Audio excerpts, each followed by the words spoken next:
Hello, my name is Katarzyna Cieslak. I'm PhD student of sociology. I'm working with Marcin and Joanna uh, in a new concept of Space Society Lab.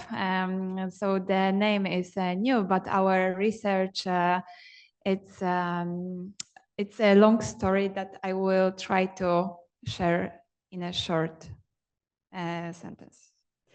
So the plan for today is to present our past studies, and the first one that I will present is a literature review about public perception of space exploration. Then Joanna will present our study about space perception among general public in Poland and in the US. And also we will present another present study about pro-social engineer and the future two studies about role models and VR that will be introduced by Marcin. Firstly, I will focus on the first study, and that was very important for us to just recognize in the field of space exploration perception in social sciences. So our objective was to describing the overall level of support for space exploration, but also determining what predictors, what factors affect the view of more positive versus less positive perception of space exploration. So we also just thinking about why our public attitudes towards space exploration is important. And so firstly, we would like to know how some social demographical factors affect the support for funding and policy in terms of developing space exploration research and other project initiatives, education. What are the impact of space exploration in terms of scientific advancement, how people perceive research, and how it affects the support for scientific advancement in terms of space exploration, also some economic impact, education and inspiration. So we would like to know how, for example, scientific literacy or participation in citizen science project might help people understand why space exploration is important. So we conduct a literature review study, which was based on 66 research that we screened. And we got basically three main inclusion criteria, which was firstly that we were looking for empirical data, article written in English and published by the 2022. And finally, we excluded 32 and focused on 44. So we reject methodological papers, review articles, and theoretical, and of course those which were out of the main scope about the space perception.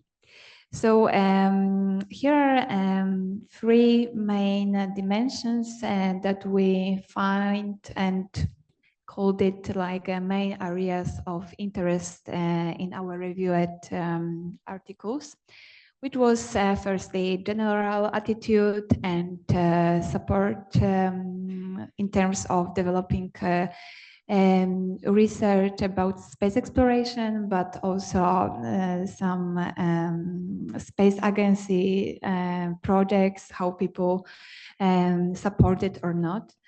Then, of course, spending support. I said, of course, because it was one of the most common topic in terms of space exploration articles in social sciences that we find, and also some factors that may enhance include in attitude towards space tourism, space settlements, colonization, and also space ethic was one of the main concerns that affect those attitudes.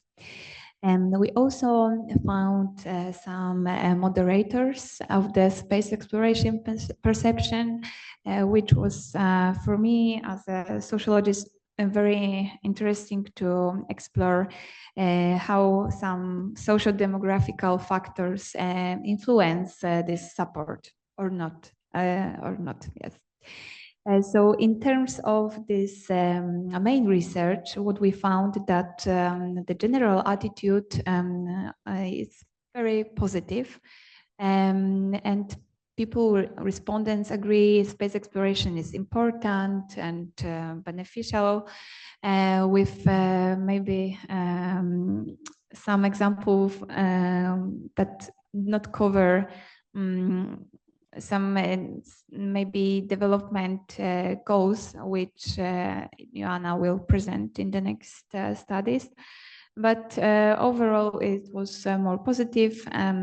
However, in terms of spending money for space agencies, national space agencies or projects that is funded by public taxes, it was perceived like it's too costly. And one study that was conducted by European Space Agency in 2018, it was found that Europeans overestimate the cost of the public taxes per year, and people said that it's around 235 euros per year per citizen. But the actual amount is only around 10 euros per citizen per year. That is support the space exploration.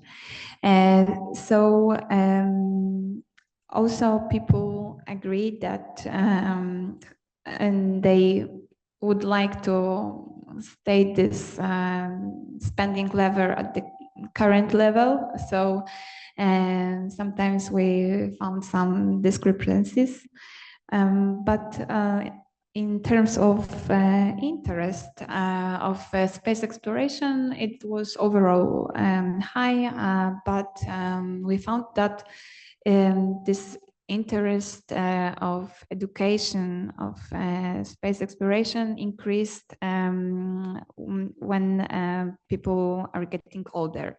So especially we found that this increased in pursuing also the careers in the space science or industry. And also we found it in the study that Joanna explained in the morning. It was a pilot study among STEM students that they sometimes were in space science clubs and understand the space science, but they indicated that they don't want to pursue their career in the space sector. So we also found it in those literature review. Of course, there were several studies about space tourism.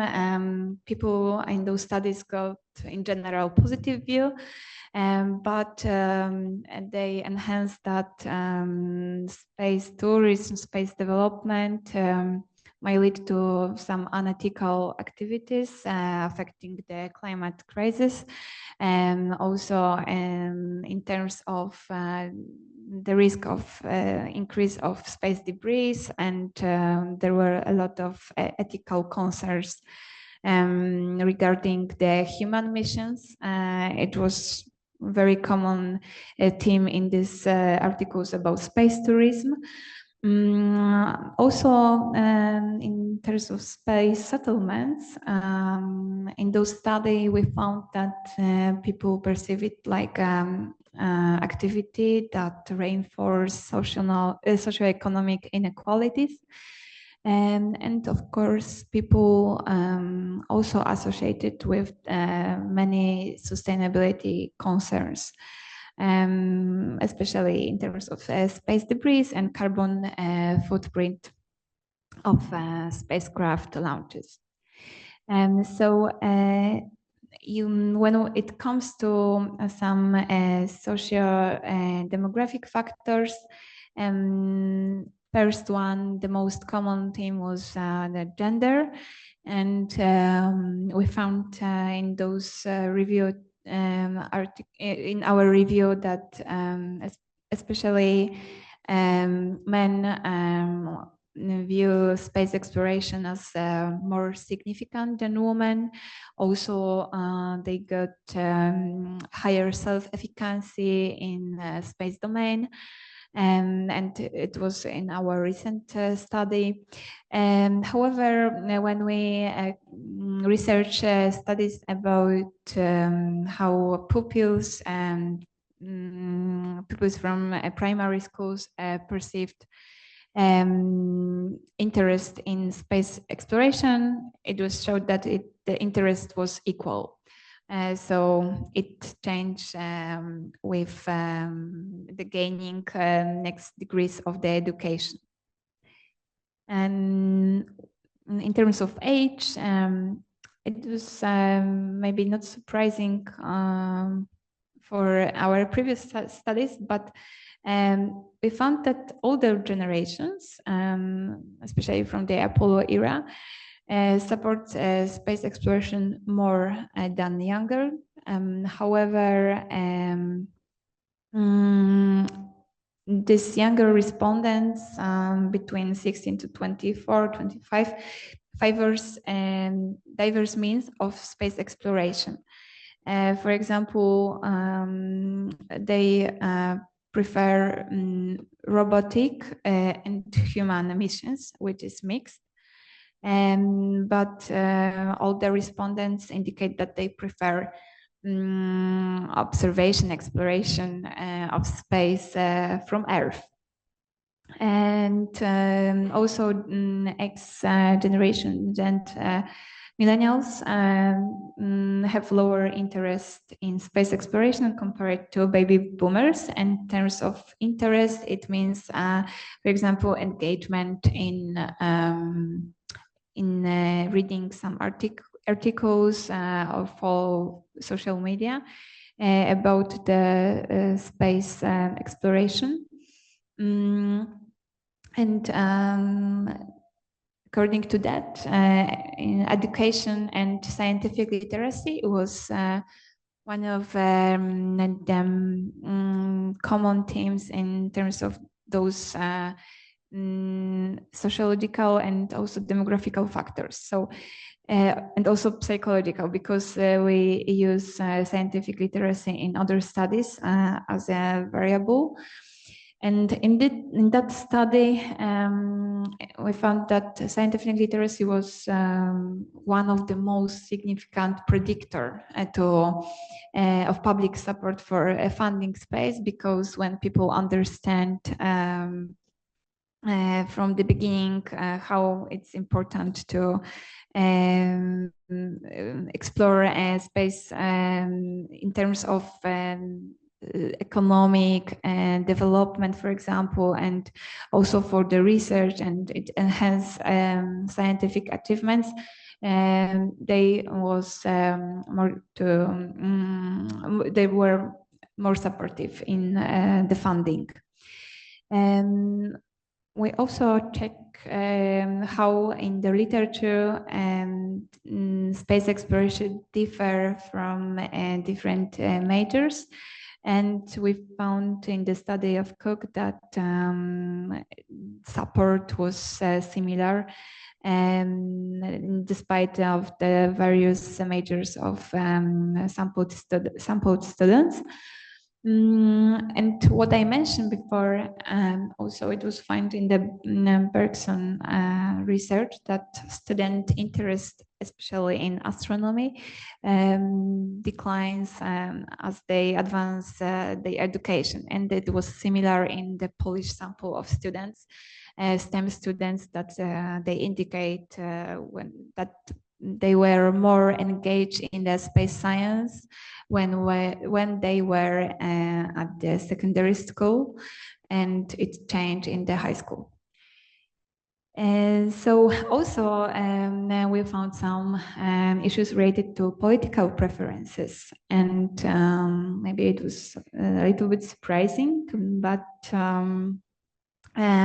Democrats, because most of the studies was based in the US, and we found that in one study very directly statement that Democrats support the government space exploration less than a Republican. And it was about the concept, the difference based on the Democrats' concerns about sustainability, environmental preferences, and it was more important than a military advantage.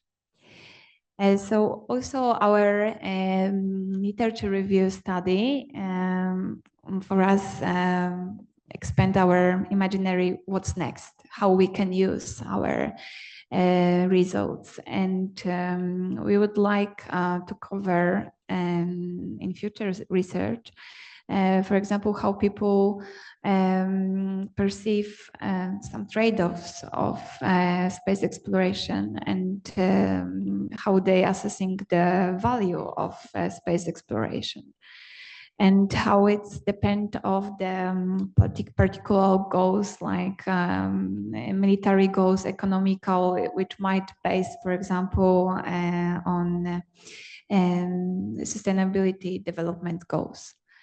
Also some issues about how communicate about space. So how this impact of media cover support of space exploration.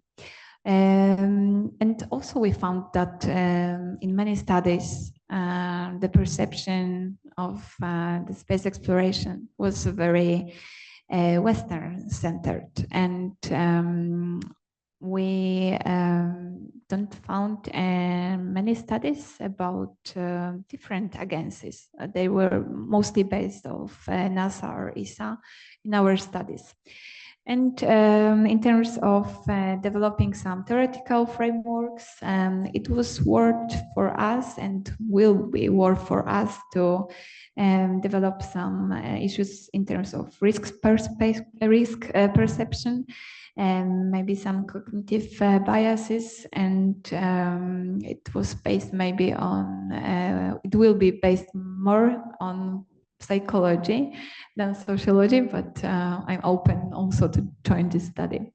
So for me, I finished right now, and I will invite Joanna to the stage.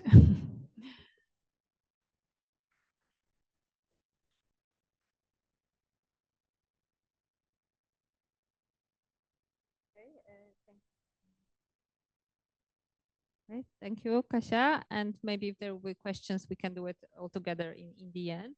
So the first step of our work was doing the literature review, and just to have a clear coast, what is out there, what sort of data we can back our future research on. So in the morning, I already explained to you how we did the perception of space exploration among students. And today in this session, I want to share some data that we have conducted also among general population, and also some other studies that are accordingly to the name of this symposium. So are present, are current in our lab, and are on our minds in the nearest future. So what we have conducted actually almost 2 years ago, but we are still working on the paper, is the study of perceptions of space exploration among general public. So we wanted also to see not only what students of STEM students think, but also general population. And we have conducted this study on a big sample, 1,000 of people from Poland and 1,000 of people in the US, general population, so people that are from different regions of each country, different ages, men and women, different education levels. So it was planned in order to be very broad in terms of population. And we wanted to see what is the if our respondents support space exploration, if they intend to engage in some sort of space education, so like watching the launch or follow the media, these sort of issues, whether they perceive that space exploration has a positive or negative impact on SDGs, whether it's more important or less important than SDGs because of this well-known conflict of resources. So we have so many problems on Earth. Well, let's solve them first and then focus on space. And whether people actually feel that there is not only a conflict, but maybe also possibility of facilitation, so that space solutions can actually help us bring more solutions to environment here on Earth. So very similar to the ones that we did among students that I presented you in the morning. So what we found unexpectedly was very little difference internationally. So we found that Polish and American sample very similar, so not many national differences. And as you can see, the support for space is quite moderate, actually. So people don't have strong opinions about it. And the intention to engage a little higher, but again, don't go crazy. So it's still a bit moderate. And this is the results that overall were dominant in this file. So basically, it's a bit more fun to study STEM students because they have more strong opinions, because this subject is closer to them, obviously. So it's more nuanced.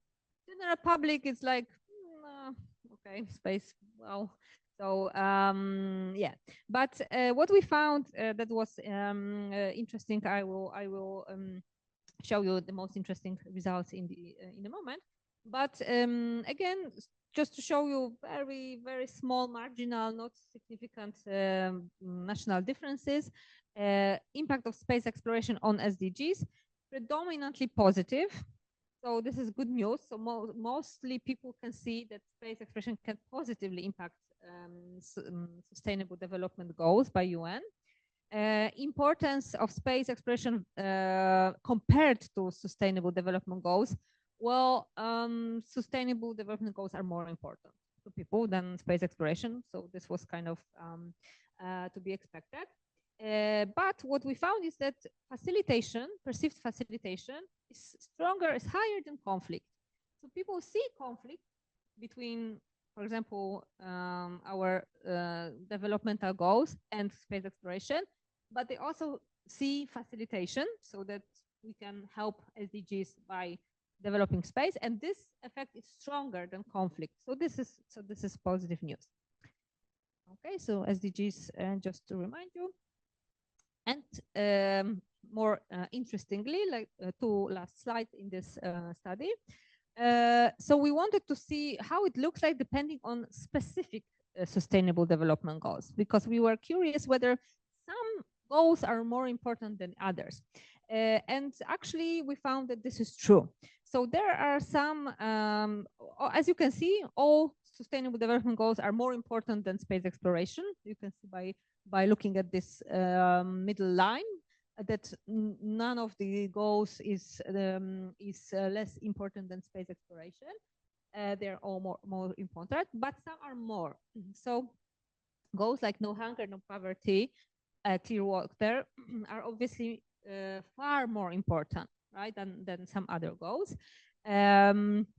But we were a little bit concerned to see that the least important are gender equality or reduced inequality. So this was something to think about. And also you can see here national differences. So as you can see, those differences are not that big.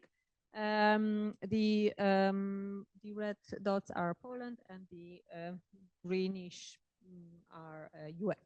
So these differences again are not that that's noticeable, and we can clearly see that some goals are more important than the others. And what is more important is when we asked about positive or negative impact of space exploration on SDGs. So conversely, now we can see that space people can see that space have positive impact on all of the goals or neutral. So this is good news because it seems like people can clearly see either that it has neutral or a very positive impact. So there is no conflict of resources here. But you can see where we are with no poverty, no hunger, most important goals. In the previous slide, these were high up, so most important for people. But here we can see that people can see that the impact, positive impact, is smallest of space exploration. So in other words, to sum up this result, the most important goals for people are least expected to be facilitated by space exploration, which we know, all of us that are interested in space, is not factual. So we can clearly show how, for example, satellite observation can help with no hunger, no poverty problems because of, for example, you can monitor natural catastrophes, prevent them, prevent the spread of losing crops because of wildfires, etc. So we can clearly show lots of evidence where space exploration can actually improve reaching those goals. So this is a very practical outcome that we can address. So this study inspired us to look at importance of various social values that people hold and how they interfere with career in space, space engineering, space technology, and space science. So this is research that we are actually currently conducting. We gathered first batch of data, and we are analyzing it just like right now. So we were wondering how important are those social goals for future engineers. So many research show that there are some gender differences. Obviously, this is one of the reasons why engineering is overpopulated with men rather than women. That some industries are perceived as more able to provide more gender stereotypical values like power, prestige, status, money. Whereas others like whether others professions are more able to provide values such as collaboration, helping others, helping society, etc. And because we have seen for many years that for men those goals that are agency-based goals, so like power, status, money, are more important. For women, those goals related to communality are more important, that people choose different vocations. Now, over the years and cultural changes, we can actually see that some of them, these differences shifted. So because of so many interventions for women in STEM, for example, we at our university can clearly see, and we observe it, and also in our other research we can see, that for men and women, those agency goals are the same. Women are driven by agency goals. They want to have a career, they want to earn decent money or even earn a lot. So we can clearly see that men and women have similar agency goals. However, for women, those communal goals, to help others, to work with people rather than machines, still are very high, whereas for men, they stay the same, so potentially low. So, but on the other hand, we get lots of those signals for students, not only female, but also male, that those sustainability goals, ethical goals in space science are very relevant for them, and they care about those goals in space sciences. So we formulated this research question. So, like, how important are those pro-social goals for future engineers? Because on the one hand, you can say that engineering is a prototypically agentic work place, connected with technology, with prestige, with status, with money. However, on the other side, engineering can also be connected with finding solutions for people, helping people thrive, doing improving on the things that people deal with everyday life in their everyday life. So we have conducted focus group interviews with students that are in space science clubs or that are in some way engaging in space education, and ask them about how important or what importance in their future careers bear those pro-social goals. So since this is the part of present and going into future, I don't have the results yet because we are analyzing the data right now. But from what we have gathered, we can see for now that we are a bit shocked to see that those pro-social goals are very important. So we don't know if it's like a effect of showing off, of giving the socially valued answer to our researchers. So perhaps we will maybe need to tweak our methodology a bit.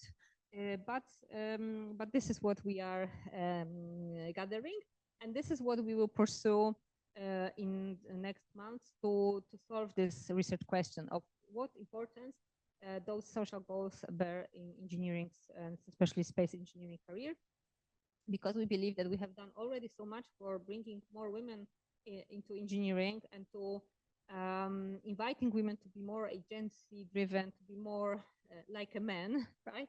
That maybe now we can focus on another goal of making it more visible for our male engineering students, how important are social goals of helping others, collaborating peacefully with others, valuing others, doing something for humanity.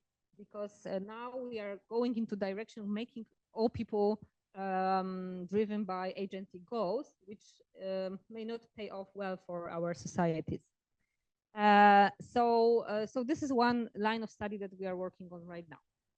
Another one that is more in the future is the research on role models. So role models are very often used as an intervention to get more women into STEM, to get kids engaged in STEM in general. So this is something that is quite popular, but the effectiveness of those interventions are not that clear. So we would like to use the opportunity of having our first Polish astronaut, well, technically second, first one was when we were still a part of Soviet Union. So depending on who you ask, it counts as a Polish astronaut or not. So we will have our Polish astronaut now going into International Space Station next year. So this is a great opportunity for us to study excuse me, what is the effect of this role model. This is also important because ISS missions are widely criticized of being so expensive with not so great returns. And one of the response to this argument is, well, it has such a great impact on society. It inspires kids, it inspires generations. So this is something that we find interesting to look at scientifically. And specifically, we want to investigate very simple research questions to see what actually works, if anything, here among role models. So is gender important, or maybe nationality? So having Polish astronaut, does it make a change? Does it make a difference in interest? We might suspect that it does, but who knows? We have to see whether it's actually something that is impactful to have Polish astronauts rather than from some other country, or maybe gender is more relevant. or maybe what we find in our intervention that we do in University, maybe there is even easier way by introducing peer role models, because we are very successful in inviting our graduate students, our alumni.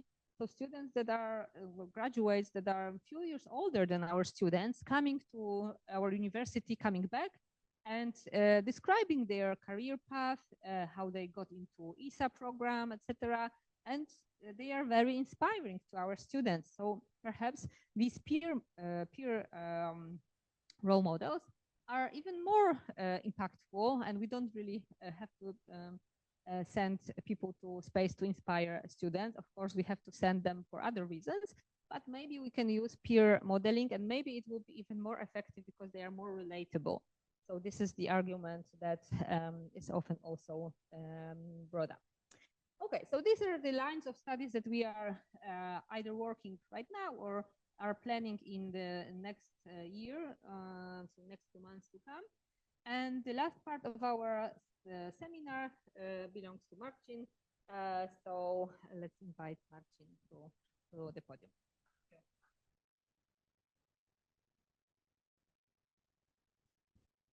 Thank you, Joanna. So hello once again. If I may, one addition to Joanna's presentation. While we were conducting the focus group interviews on more communal or more agentic goals, we found that, and we were surprised that our participants of focus group interviews were very communal oriented. And maybe it can be also the effect of sector specificity.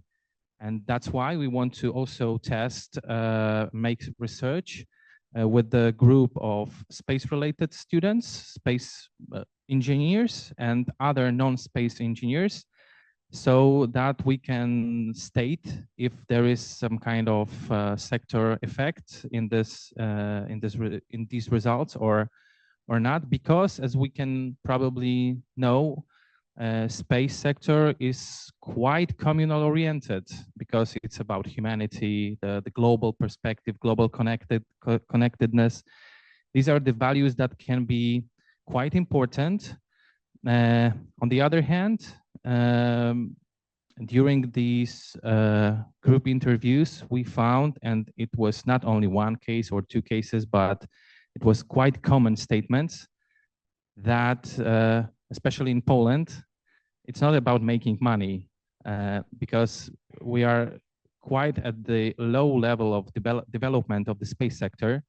So people, students, are making some space-related projects because of some other values, and some of these values are social or communal. So this is a small addition to this point of the presentation. Now about the future, and of course about the VR. What we want to do, we want to show you two ideas of our future research.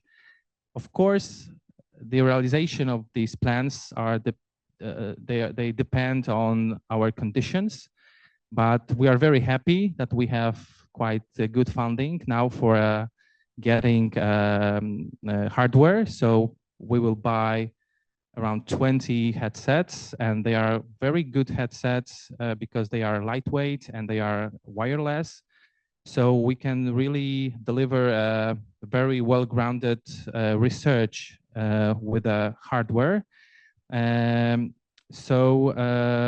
we also get a funding for making software, so application like dedicated to our research goals. So probably we will have like very good trigger to move this research forward. So two ideas, and now I will like shortly tell you about the two proposals. So first one, the title for now is SpaceGuard VR. This idea is related also with the one of the aims of University, especially in the work package service to society. Well, we want to engage general public in our research. And the model that can be very useful for engaging people like non-academics, for example, outside academia, is a citizen science model. So what we want to do is to combine VR with the citizen science model. And we thought that the space debris is one of the important goals, or like fighting with space debris is one of the main goals, also related to pro-environmental attitudes that we were talking before lunch. So what we want to do is to engage citizens, and we want to use VR simulations to detect space debris and track and classify using real-time orbital data. We also have some good connections with our stakeholders like Cloudflare that can be used, like the data, orbital data can be used in the citizen science VR project. And what can be done through this project is, first of all, like get people involved in space research, also non-professionals, which is quite important when we are talking about service to society. But on the other hand, this research can contribute to the global database related to space debris. So this is the overview. What can be the citizen tasks? Well, the main one is related to identification of space debris from scans and satellite images. All of that made in a VR setting. So it will be very immersive and it will be very engaging because people will see it and even feel it. The problem will be very close thanks to the VR technology. So thanks to that, we can make some tracking system and try to mitigate debris. And also we can simulate in a VR setting some kind of techniques that can be used towards removing space debris, like using robotic arms in the VR setting. And we are thinking also about interactive application, but we remember, of course, as I show you in the previous presentation, that these more interactive applications can be sometimes frustrating or even making some discomfort for participants. So if we are talking about citizens, we need to be very careful of how to design this application, because of course we learned from our previous research that this is very important. Outcomes, well, first of all, public engagement, which is very important in a manner of service to society. Thanks to this VR interventions and engaging, we can work towards bigger awareness in space sustainability. Thanks to this research, we can contribute to the global data database related to space debris, and of course, we can, after this research, we can present some kind of results to the space agency, and hoping that our research will give some boost to for the management, space debris management strategies. The second idea is also related to our conditions, because at AGH we have analog astronaut center, which is called Habitat. We have few habitats in Poland. Habitats are places where future astronauts can train a lot of tasks, and also some kind of team dynamics can be researched. And we thought that having VR technology, we can use that to make something what we call meta simulation, because Habitat is some kind of simulation of space mission. What we want to do, we want to make a simulation of simulation. So we want to use VR towards making better, more effective simulation of future space missions. So what we can do, we can develop some kind of realistic simulations like spacewalks, mission scenarios, robotics, as like in the previous research idea, also some robotic arms or something like this. And we can just use this VR technology as a very like effective hands-on experience, which can be very low cost a way of training future astronauts, or even we can say about pre-training of future astronauts. Also, our VR technology can play a role in designing habitats. So first of all, we can make some kind of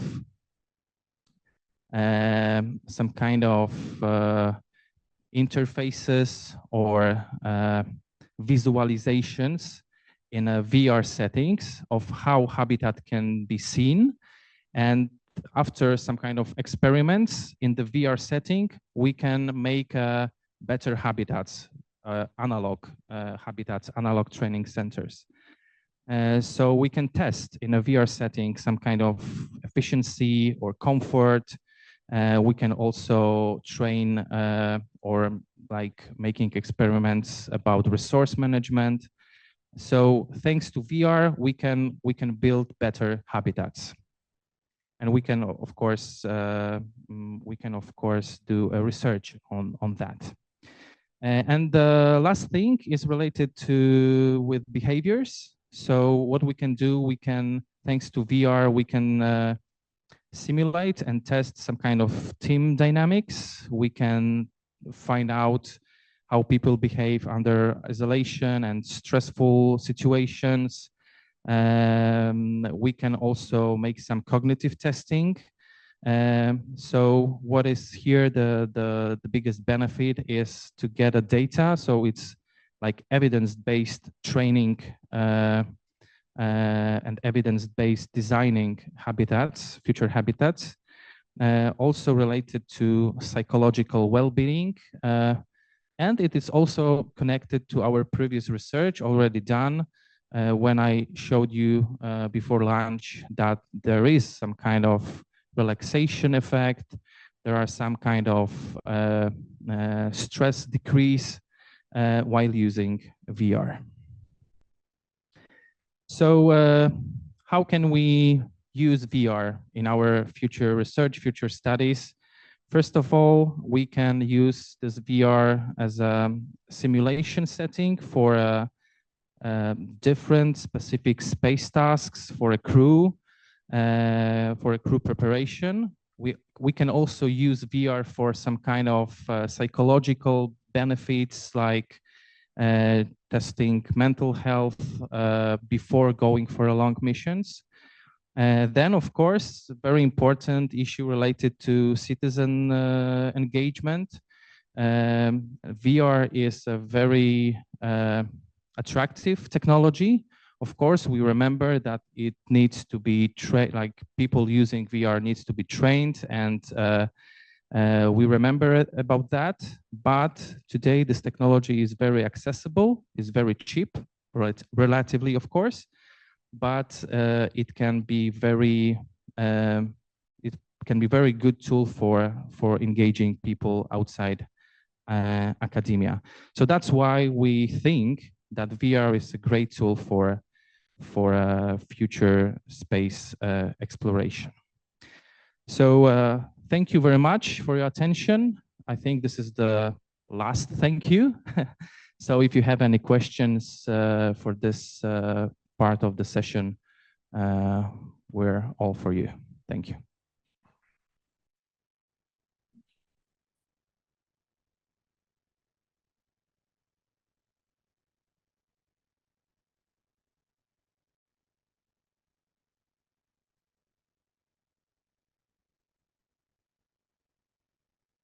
Thank you very much.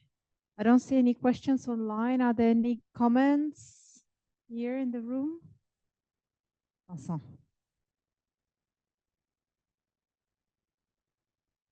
I'm sorry, I'm too tired to have questions, but I would like to say that it was fantastic, all the things what you presented, our Polish colleague, and that it will be a pleasure to work with you in the coming year. So it was amazing, and thank you very much. So I would have a lot of questions if I was fresh. I'm not, I'm sorry.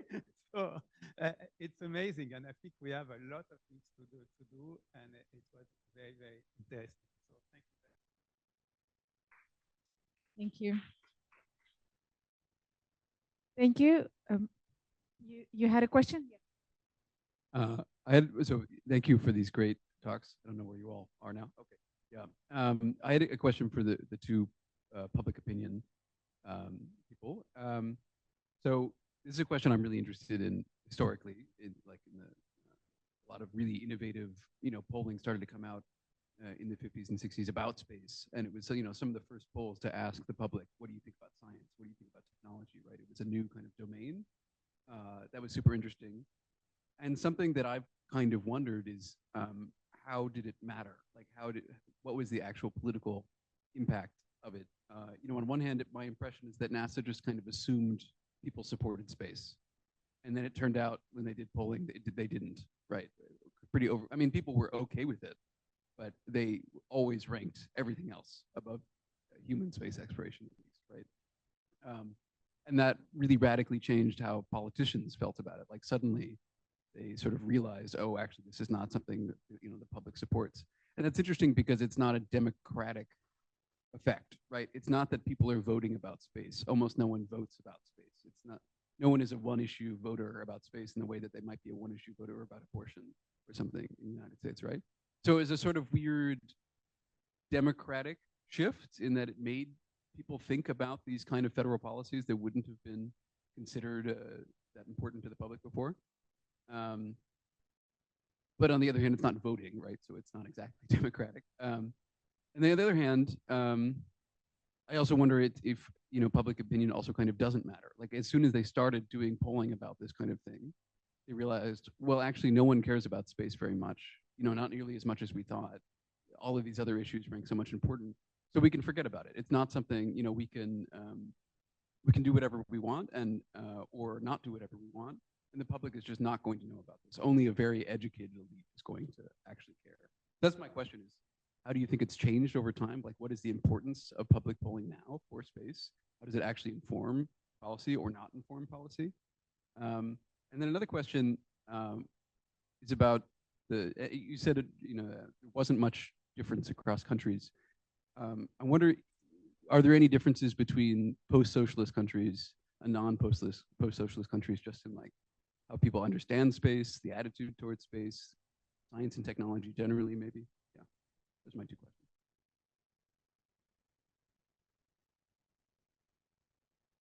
Yes, thank you. These are very good questions. So whether it matters what people think, so this is a very good question. I think there are but a handful of studies showing how it impacts the, for example, political power. And I wouldn't be as fast to say that it doesn't matter and doesn't impact the voting, and that people don't care, because when you prognose how much you will spend on space in, for example, if in the upcoming years, people tend to care, because they would say, why do you spend so much money on space? We don't have, subway fast enough, and we have so many other issues. So in this sense, it's delicate issue, because as soon as you announce it, you may lose your political power. But on the other hand, this is maybe the best way to show it is that when we were looking in terms of whether Republicans or Democrats support space more, and we found that actually both, but for different reasons. So like Republican supporters support space because it's a sign of dominance and a sign of power. And Democrats support it because it's a sign of development of knowledge and advancement of society. So I would say that it matters. It can influence political persuasion, and that politicians are reluctant to and delicate about sharing how much they plan to spend on it. And And the best maybe sign of it is that this spending decrease over the years, because it's not popular decision to spend more and more on space, and that private sector continues to take it over. So this is the one on one hand, but definitely there are probably some research on how it actually impacts, whether, but it is very hard to measure, right? How to measure it, the impact of why people care. And the second question was,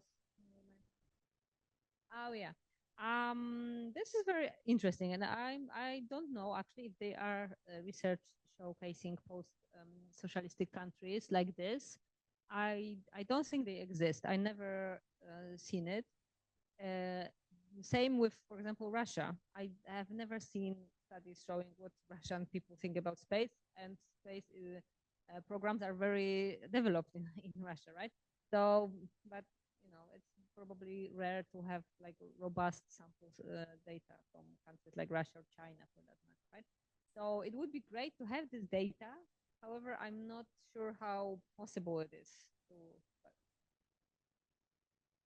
Yeah. Like post-socialistic, yes, probably you can measure like Poland, I don't know, Slovakia, Hungary, etc. However, I'm not sure how strong space programs are in those other countries, right? So, yeah, but overall, yeah, it might be interesting to see a group of those countries for sure. Yeah, thank you. Thank you very much. We have just a small comment online from Siri, who says who thanks us again for all the presentations, and she's also very interested in the VR research. So I think you could stay in contact. Yes, exactly.